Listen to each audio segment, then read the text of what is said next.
Good afternoon. My name is Chief Inspector Scott Lloyd from South Wales Police. I'm going to give you a very brief overview of our journey in the use of automated facial recognition technology within South Wales Police. We use automated facial recognition in two broad ways in South Wales. We use it in a static sense where we are trying to identify images of individuals, whether they be from CCTV, whether they be from social media, whether they be from a whole host of different sources in order to identify them because of their potential connection to a criminal offence.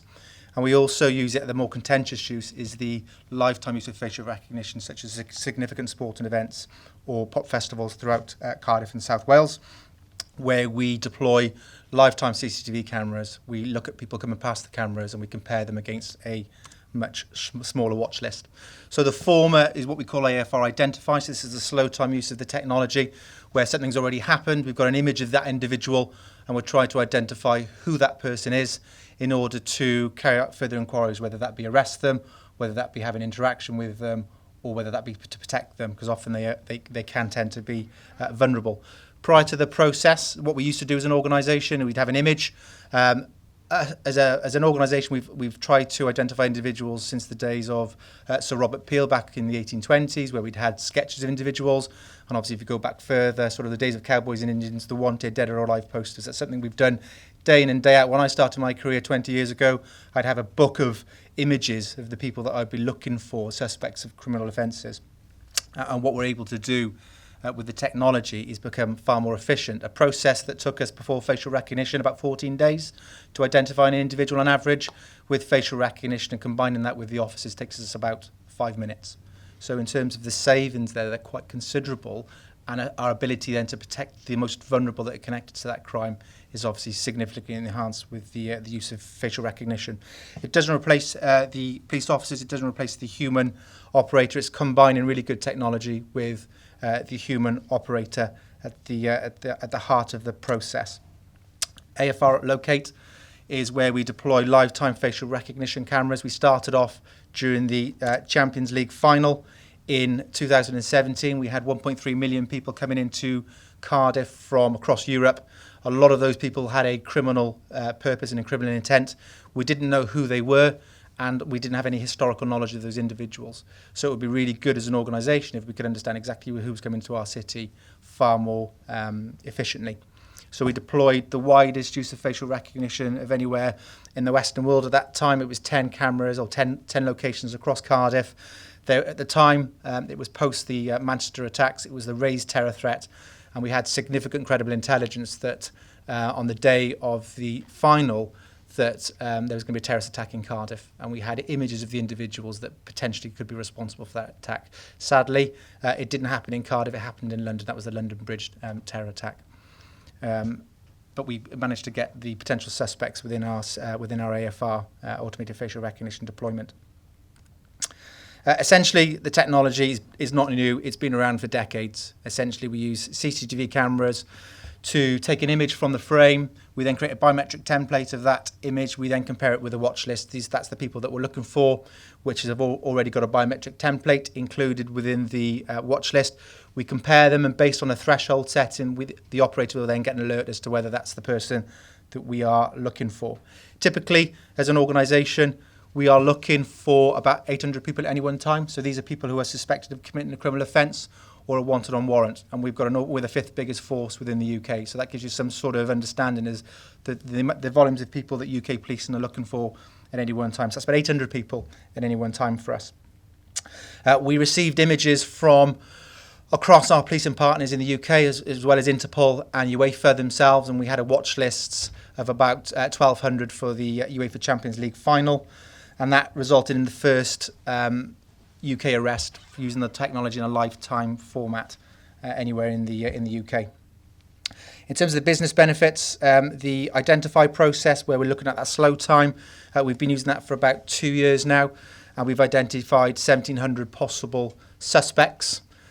We've arrested pretty much all of those, and roughly half of those have been convicted of the criminal offence.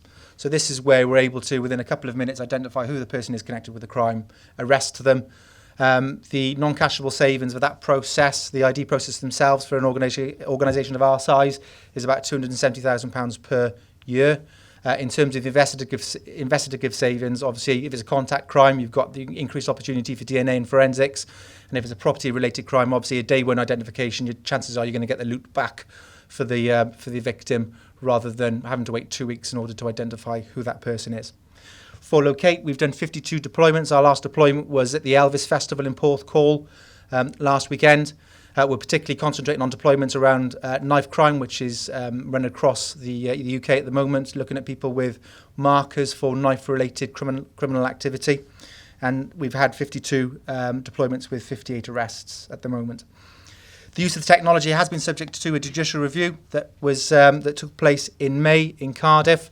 That was led by a civil libertarian group called Liberty. As you can imagine, hugely contentious use of the technology. The amount of processing, I know I've listened to a lot about consent.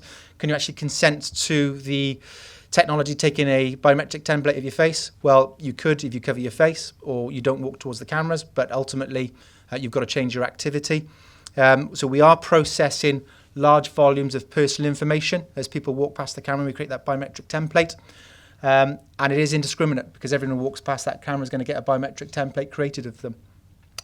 We do not retain any personal information relating to that individual who walks past the camera. Essentially, the processing takes us 0.26 of a second, and then we immediately forget that individual. We don't track or scan any individuals if you're not located in the watch list. So essentially, if you're not a suspect for crime or wanted on warrant, we can never find out who you are, and we never retain the information about you.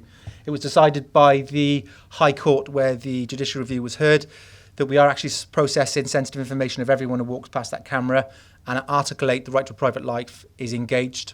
But it's felt by the courts that how we were doing it in terms of the proportionality tests we had in place, that what we were doing was proportionate. And the appeal from the applicant was refused yesterday to the High Court. So their opportunity now is to go to directly to the Court of Appeal. The future, for me, certainly from a policing point of view, the technology we've got available is increasingly inexpensive and increasingly accessible to us. We've got a 2025 vision in terms of policing across the UK, in terms of effectively using technology to become more efficient and effective. And I think we're moving the question from, should we use it, will it work for us, will it help us capture criminals, to, well, is that ethically right for us to use? We know we need to balance the privacy of our public and our communities that we police along with their security. And more often than not, obviously, that balance changes depending on what events happen within the UK, and obviously as the tide shifts, so will that balance shift.